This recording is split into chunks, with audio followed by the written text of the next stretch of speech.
Jake Morrison wiped the grease from his hands and looked at the broken engine parts spread across his workbench. Another day, another busted hyperdrive coil. He had been fixing ships at Nexus Prime for 3 years now, and the work never got boring. The trade station floated in deep space, welcoming ships from dozens of different alien races. Each species built their machines differently, which meant Jake always had something new to learn. The comm system crackled to life above his head.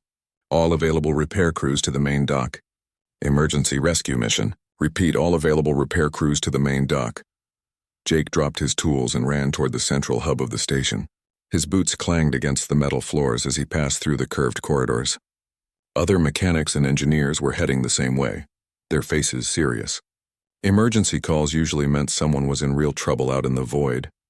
Commander Pete Jackson stood at the center of the main dock, his uniform crisp despite the early hour. Around him, holographic displays showed a massive ship drifting in the asteroid belt. The vessel was huge, easily 10 times the size of most cargo haulers. Its hull was dark except for a few flickering lights.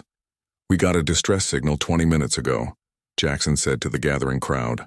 "Zephyrian cargo ship designation Heavy Star is losing power and drifting toward the gas giant Kepler-7. Their exotic matter core is going critical. We have maybe 6 hours before the ship either explodes or gets crushed by the planet's gravity." Jake studied the hologram. The ship looked wrong somehow. Zephyrian vessels usually had smooth, flowing lines, but this one was covered in strange growths that looked almost organic. Crystals jutted out from the hull in random patterns, pulsing with weak light. "How many crew aboard?" asked Linda Hayes, the chief engineer. "That's the strange part," Jackson replied. "The automated systems say 0 crew. But the distress signal was sent manually. Someone or something is alive in there." Jake raised his hand. "I'll go," Jackson nodded.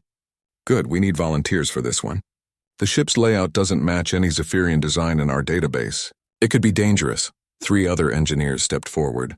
Crix, a mantis-like sectoid with 4 arms perfect for delicate work. Dr. Susan Clark, a human who specialized in alien technology. And Vorthak, a massive bear-like creature from the Ursine Collective whose people were known for their strength and courage. Within an hour, they were aboard the rescue shuttle heading toward the dying ship. Jake checked his equipment one more time. Portable scanner, repair tools, emergency oxygen, and a plasma cutter for getting through locked doors. The shuttle pilot, a blue-skinned Aquarian named Finns, guided them through the asteroid field with smooth precision. "Getting close now," Finns called back. "That ship is bigger than it looked on the scanners. I'm reading some kind of energy field around the hull. Very faint, but it's there." Jake pressed his face to the viewport. The Heavy Star loomed before them like a metal mountain. The crystal growths covered most of the surface, and some of them were as large as buildings. They pulsed with different colors, blue, green, purple, but the light was getting weaker by the minute. "Docking bay is still functional," Finns reported. "Taking us in now." The shuttle shook as it passed through the ship's failing atmospheric field. They touched down in a vast cargo bay that could have held 100 smaller vessels. The air was thin but breathable, though it tasted strange on Jake's tongue. "Stay together," Dr. Clark warned as they stepped off the shuttle. "We don't know what kind of security systems this ship might have." The cargo bay was empty except for more of the strange crystals. They grew from the walls and floor like frozen lightning, creating a maze of glowing pathways. Jake ran his scanner over one of the formations. The readings made no sense. The crystals seemed to be alive, but they were also clearly artificial. "The ship's main computer is 3 levels down," Crick said, consulting a portable display. "But the elevator systems are offline. We'll have to use the maintenance shafts." They found an access hatch and climbed down into the ship's guts. The corridors here were different from the cargo bay. Instead of clean metal walls, everything was covered in the same crystal growths. They pulsed faster as the team walked past, as if responding to their presence. "This doesn't look like any Zephyrian ship I've ever seen," Dr. Clark muttered. "These formations are almost organic, like the ship is growing them." Jake touched one of the crystals with his gloved hand. It felt warm, and for a moment he thought he heard something like music coming from deep inside.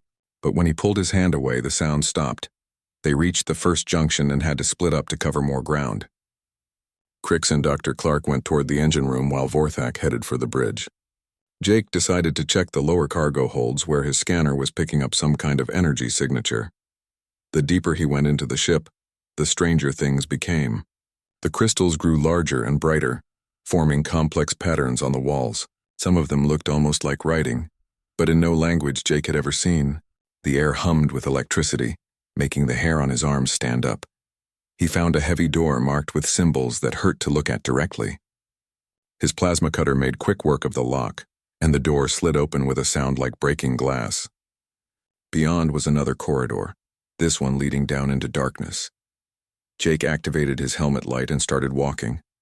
The crystals here were huge, some reaching from floor to ceiling. They pulsed in rhythm like a massive heartbeat, and underneath that pulse Jake could swear he heard something else, a voice maybe or a song. It was beautiful and sad at the same time. The corridor ended at another door, this one even heavier than the first. But it was already open, revealing a chamber beyond that made Jake's breath catch in his throat. The room was enormous, easily the size of a football field. Crystals covered every surface, their light painting everything in shifting rainbows. And in the center of it all, chained with restraints that glowed like captured starlight, was a dragon. She was massive, easily 40 feet long from nose to tail. Her scales were pure white like fresh snow, and they seemed to glow with their own inner light. Golden eyes the size of dinner plates turned toward Jake as he stepped into the chamber. Those eyes held intelligence and pain and something else. Hope. The dragon tried to move, but the chains held her tight. Jake could see that she was pregnant, her belly swollen with eggs that would never hatch if she died here. The restraints hummed with alien energy, and every time she struggled they glowed brighter and held her tighter. Then something impossible happened. The dragon's voice filled Jake's mind, clear as if she were speaking aloud. "Please," she said without moving her lips, "help me. My children will die if I cannot break free, and with them the song of the stars will fade forever." Jake stood frozen for a moment, staring at the chained dragon. Her voice in his head felt as real as any spoken words, but he knew his comm system wasn't picking up any signals. Somehow, she was talking directly to his mind. "You can hear me," the dragon said, and Jake saw relief flicker in her golden eyes. "Few beings can receive our thoughts. You must be human." "Yes," Jake said aloud, then felt foolish. If she could read his mind, maybe he didn't need to speak, but talking helped him think clearly. "My name is Jake. I'm here to help." "I am Celestine," she replied, "and I fear we have very little time. This ship is falling toward the gas giant, and these chains will not allow me to use my power to save us." Jake pulled out his scanner and studied the restraints. They were unlike anything in his repair manuals. The chains themselves looked like metal, but they shifted and moved like liquid. Energy patterns flowed through them in complex spirals, and the readings on his scanner jumped around wildly. "What are these made of?" he asked. "Quantum-locked matter," Celestine explained. "The hegemony creates them specifically to hold my kind. They respond to our life force and grow stronger when we struggle. But they have weaknesses. Your people build things differently than other races. You might see solutions that others cannot." The ship shuddered around them, and Jake heard the groan of metal under stress. Through his comm, Dr. Clark's voice crackled with static. "Jake, where are you? The ship's orbit is decaying faster than we thought. We have maybe 4 hours before impact." "I'm in the lower holds," Jake replied. "I found something. Give me some time." He moved closer to examine the chains. Each restraint was different, with its own energy pattern and locking mechanism. One wrapped around Celestine's neck, pulsing with blue light. Another bound her wings, glowing purple. 2 more held her legs, and a 5th encircled her swollen belly. "The one around my middle is the most dangerous," Celestine warned. "It monitors the life signs of my unborn children. If it detects them, trying to hatch, it will send a shock that could kill them." Jake felt anger rise in his chest. What kind of monsters would chain a pregnant creature and threaten her babies? He pushed the emotion down and focused on the problem. The restraints were alien technology, but they still followed the basic rules of physics. Energy had to flow somewhere. Control signals needed pathways. Every machine had weak points. He started with the neck restraint. His scanner showed it was receiving commands from a central control unit somewhere else in the chamber. Jake followed the energy signature until he found a crystal formation that pulsed in sync with the chains. The control node was buried deep inside, protected by layers of quantum-locked matter. Clever, Jake muttered, but not clever enough. He pulled out his plasma cutter and set it to its lowest setting. Instead of trying to cut through the crystal, he traced the energy pathways with the beam. The plasma disrupted the quantum fields just enough to create tiny cracks in the control structure. The neck restraint flickered and loosened slightly. "It's working," Celestine said, hope growing in her voice. "But be careful. If you damage the wrong pathway, the failsafes could activate." Jake moved to the wing restraints next. These were more complex, with multiple control nodes feeding into a central hub. He had to map out the entire network before he could safely disrupt it. The work was delicate, requiring the precision of a surgeon and the intuition of an artist. The ship shook again, more violently this time. Through the chamber's walls, Jake could hear the crystals singing in harmony with some distant vibration. It was beautiful and terrifying at the same time. "The ship is entering the planet's upper atmosphere," Celestine said. "We have perhaps an hour before the hull breach becomes catastrophic." Jake worked faster, his hands steady despite the pressure. The wing restraints were connected to the leg chains through a complex feedback loop. If he could overload one part of the system, it might cascade through the entire network. He found what he was looking for, a junction point where all the energy flows converged. It was heavily shielded, but Jake noticed something the alien engineers had missed. The shielding was designed to block energy from the outside, but it was vulnerable to interference from within the crystal matrix itself. Jake pulled out a handful of spare electronic components from his toolkit. Resistors, capacitors, a small fusion cell from his scanner. He wired them together into a crude but effective feedback generator. When he pressed it against the crystal junction, the entire restraint network began to fluctuate. "Whatever you're doing, keep doing it," Celestine said. The chains around her wings sparked and loosened, but the most dangerous restraint still held her belly tight. Jake studied it carefully, knowing that one mistake could kill the unborn dragons inside. This chain was different from the others. Instead of just monitoring life signs, it was actively suppressing them, keeping the babies in a state of suspended animation. "Why would they do this?" Jake asked. "Dragon children are born with immense power," Celestine explained. "The hegemony fears what might happen if they hatch while the ship is in transit, so they keep them sleeping until they can be properly contained." Jake felt sick. These creatures weren't just kidnapping dragons. They were stealing their children before they were even born. He thought about his own sister back on Earth, how excited she had been when she was pregnant with her first child. The idea of someone chaining her down and putting her baby to sleep made his hands shake with rage. He used that anger, channeling it into focus. The belly restraint had 17 different control pathways, each one monitoring a different aspect of the developing dragon's life signs. Jake had to disable them in exactly the right order, or the failsafes would trigger. He started with the outermost sensors, the ones monitoring movement and brain activity. His improvised feedback generator sent carefully tuned pulses through the crystal matrix, convincing each sensor that everything was normal, even as he slowly disconnected them from the main control system. The ship lurched suddenly, throwing Jake against the wall. Emergency lights began flashing, and the air filled with the sound of tearing metal. They were running out of time. "The children are stirring," Celestine said urgently. "They can sense that their time of sleeping is ending, but if they try to hatch while the restraint is still active—" "I know," Jake said through gritted teeth. "Just give me 30 more seconds." He bypassed the final 3 control pathways and rerouted the power flow through his jury-rigged device.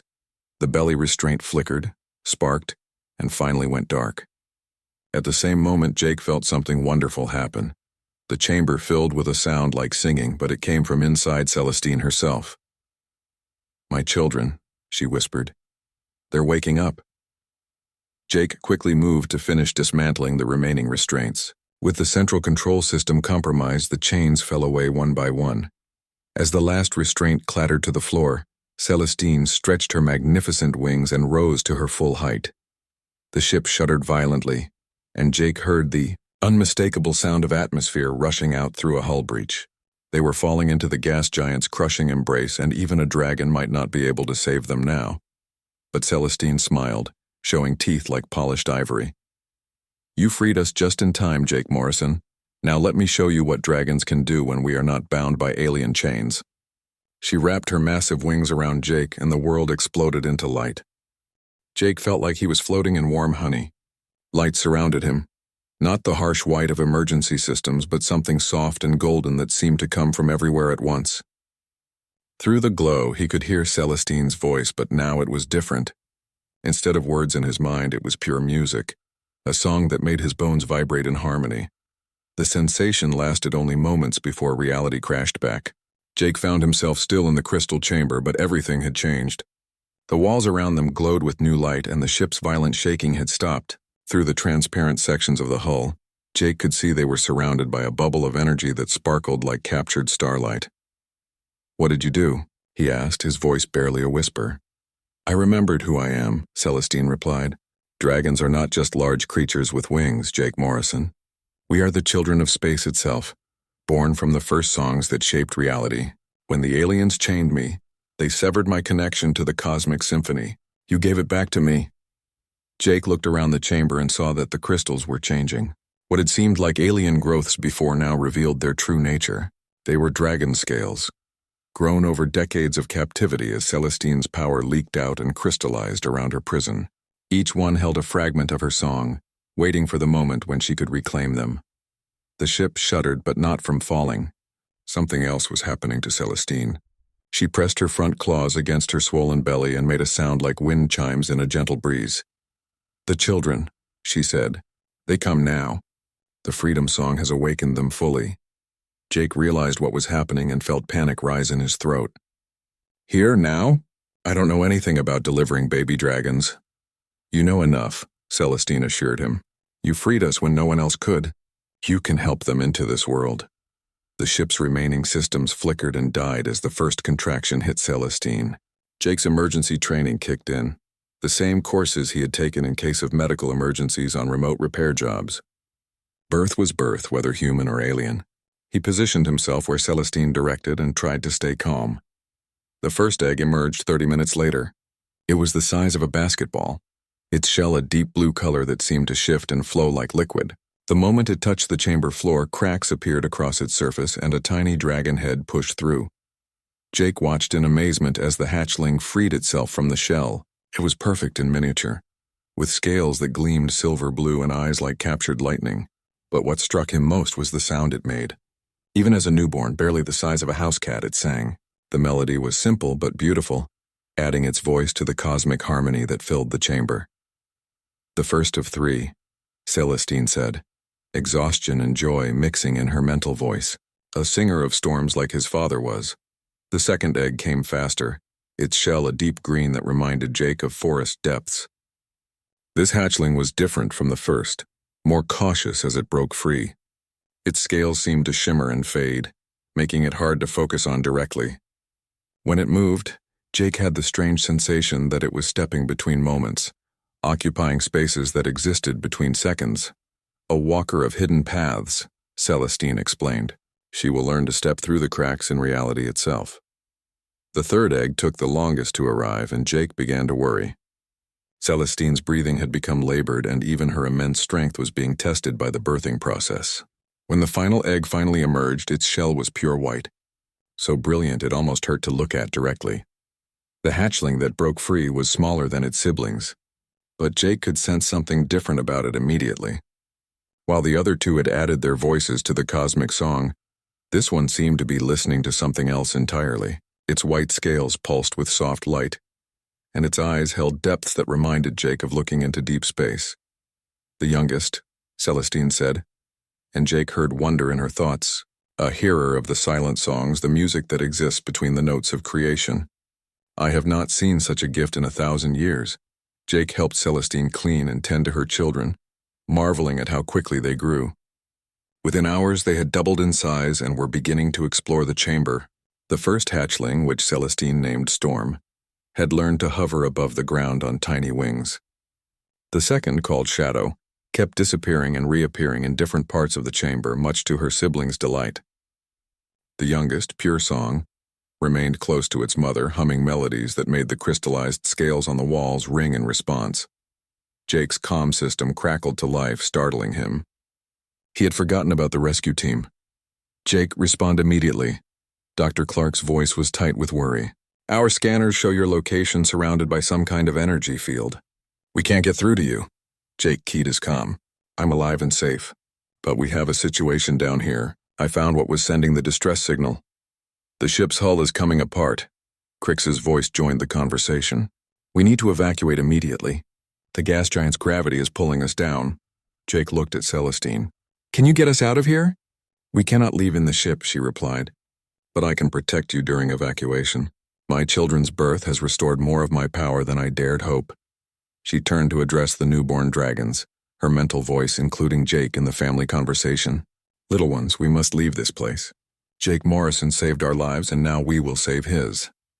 The evacuation was unlike anything Jake had ever experienced. Celestine wrapped him in her protective energy field while her children rode on her back. They moved through the collapsing ship as if it were made of mist, the dragon's power allowing them to pass through walls and sealed passages without hindrance. They found the rest of the rescue team in the cargo bay, frantically trying to restart their shuttle's engines. Vorthak had been injured by falling debris, and Dr. Clark was treating a deep cut on his arm. Crix was elbow deep in the shuttle's control panel, all four of his arms working on different repair tasks simultaneously. Engines dead, Crix reported without looking up. Something in the ship's death throes fried our power coupling. Jake stepped out of Celestine's energy field, causing the entire rescue team to freeze in shock. Behind him, the enormous white dragon emerged from the corridor like a living constellation, her 3 children clinging to her back. Everyone stay calm, Jake said quickly. This is Celestine. She's the one who sent the distress signal, and she can get us out of here. Dr. Clark slowly lowered her medical scanner, her scientific mind trying to process what she was seeing. That's impossible. Dragons are mythological creatures from human folklore. Mythology often contains more truth than science admits, Celestine said, her voice now reaching all of their minds. I am very real, as are my children, and we are all in danger if we remain here much longer. The ship's hull groaned around them, and through the cargo bay's damaged viewport, Jake could see the swirling storms of the gas giant growing larger. They had minutes before the vessel was crushed or torn apart. Celestine spread her wings wide, and Jake felt the same golden energy that had surrounded them before beginning to build. But this time it was stronger, fed by the presence of her newborn children. The 3 hatchlings added their voices to their mother's song, creating harmonies that made the very air shimmer. Hold on to each other, Celestine instructed, and do not be afraid of what you see. Space is vast, but it is not empty. It sings if you know how to listen. The energy field expanded to include the entire rescue team. Jake felt weightless as they rose from the cargo bay floor, passing through the ship's hull as if it were made of light. For a moment that felt like eternity, they floated in the void between the dying ship and the gas giant, surrounded by a cocoon of living starlight. Then they were aboard the rescue station's main dock, solid metal beneath their feet and breathable air filling their lungs.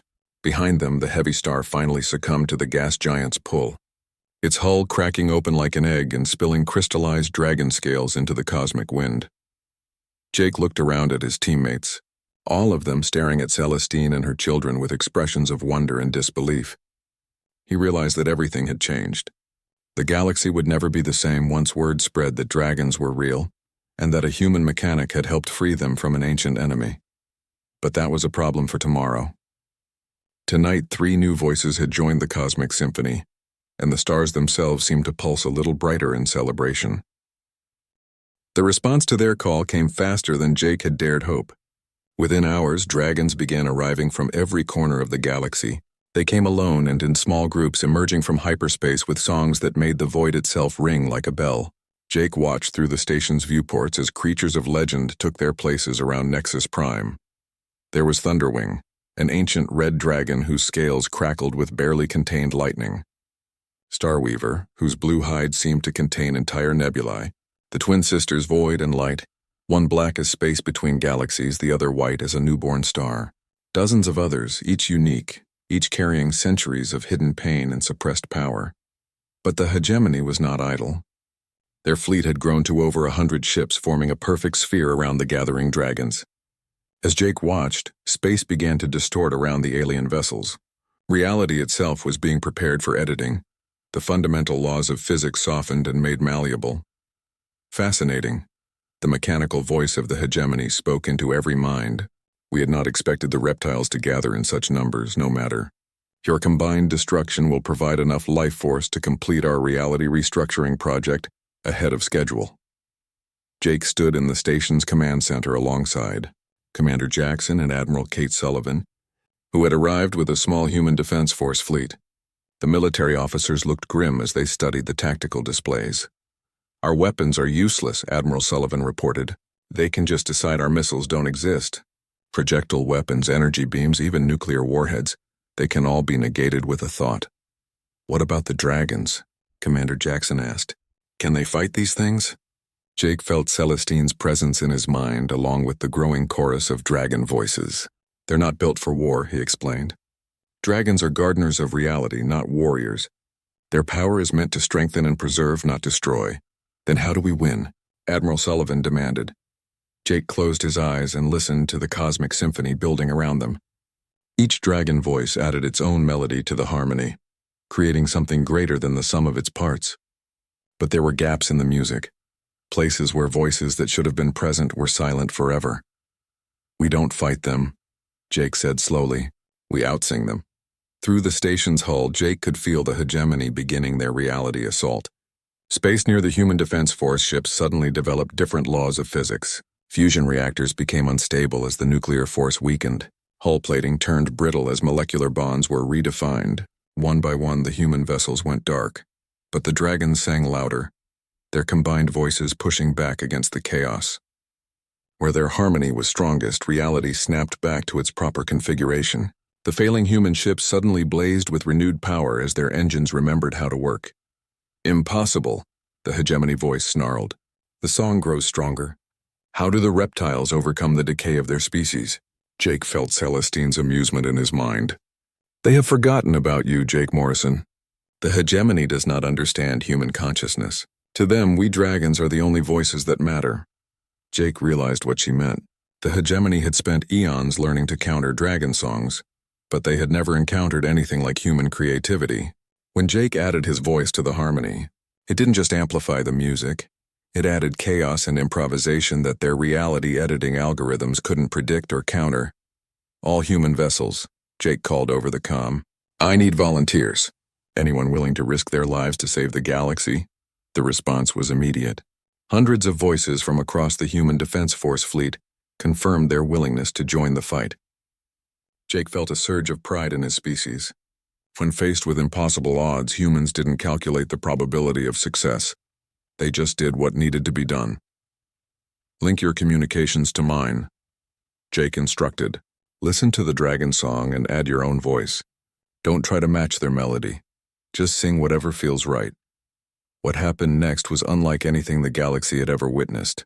Hundreds of human voices joined the cosmic symphony, each one adding its own chaotic element to the harmony.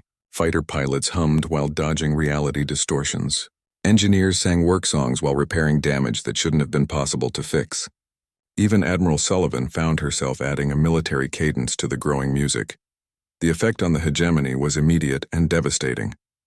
Their reality editing algorithms, designed to counter the ordered harmonies of dragon song, couldn't cope with the creative chaos of human music. Weapons that should have unmade matter instead created beautiful light shows. Reality distortions that should have crushed ships instead transformed them into new configurations that somehow worked even better than before. Jake felt the moment when Celestine's children joined their full power to the song. Storm's voice carried the fury of hurricanes. Shadow sang melodies that existed in the spaces between notes. Pure Song added harmonies that seemed to come from the future and past simultaneously. The youngest dragon's contribution was the key. His ability to hear the silent music between creation's notes allowed him to predict what the hegemony would try next and counter it before it happened. When they attempted to unmake the station's hull, Pure Song was already singing its atoms into a stronger configuration. When they tried to stop time around the human fleet, he had already accelerated it beyond their control. The hegemony ships began to malfunction as their reality editing equipment overloaded. Decades of precise programming collapsed under the weight of too much chaos, too much creativity, too much life. One by one, the alien vessels found themselves subject to the same physics as everyone else. "This is impossible," the hegemony voice screamed, its mechanical tone cracking with what might have been fear. The song was weakening. The dragons were dying. The harmony was supposed to fade. "You forgot something," Jake said, his voice carrying across the void through the power of the dragon song. "Humans don't just join existing music. We write new songs." The final battle lasted only minutes once the hegemony lost their reality-warping advantage. Dragonfire and human weapons worked together to disable the alien fleet. Most of the hegemony ships surrendered when they realized their technological superiority was gone. Others fled into hyperspace, carrying word of humanity's dangerous gift to the far reaches of the galaxy. In the aftermath, Jake stood in the cargo bay watching Celestine's children play with constructs made of solid light and crystallized music. The three hatchlings had grown again during the battle, now large enough to carry human riders. They seemed delighted by the discovery that humans could participate in dragon song, constantly trying to teach willing volunteers new harmonies. "What happens now?" Jake asked Celestine. "Now the real work begins," she replied. "For too long, the cosmic harmony has been weakening as my people died or went into hiding. But new voices have joined the song, not just my children, but your entire species. Together we can heal the damage that has been done to reality itself." Jake felt the truth of her words. Even now he could sense the cosmic symphony growing stronger, as more humans learned to participate. The universe itself seemed more solid, more real, as if the very laws of physics were sighing in relief. Dr. Clark approached with her ever-present scanner, her face bright with scientific excitement. "Jake, the gravitational anomalies have stabilized. More than that, space-time itself seems to be healing old wounds. There are regions where the fabric of reality was torn by ancient weapons, but they're mending now. The dragons are gardeners," Jake explained. "And humans are, I guess we're the fertilizer, the chaos that helps new things grow." Celestine's laughter filled his mind like music. "A crude but accurate metaphor. Your species brings something to the symphony that has been missing for eons, the ability to improvise, to create something beautiful from disorder." Jake looked out through the viewport at the gathering of dragons and human ships, already planning their next move. There would be more hegemony fleets to face, more reality wounds to heal, more songs to learn and teach. But for the first time in centuries, the cosmic harmony was growing stronger instead of weaker. Dragons soared between the stars again, their songs no longer hidden. Human voices added chaos and creativity to the universal symphony, and somewhere in the deep reaches of space, reality itself hummed a little tune of contentment. Jake went back to his workbench, where a pile of broken hyperdrive coils waited for his attention. But now, as he worked, he hummed along with the quantum fluctuations of his tools. The repairs went faster, the parts fit together more smoothly, and the engine sang with perfect efficiency when he was done. After all, when you could hear the music that held the universe together, fixing a simple starship engine was easy. The stars themselves seemed to agree, pulsing gently in rhythm with the growing symphony of creation.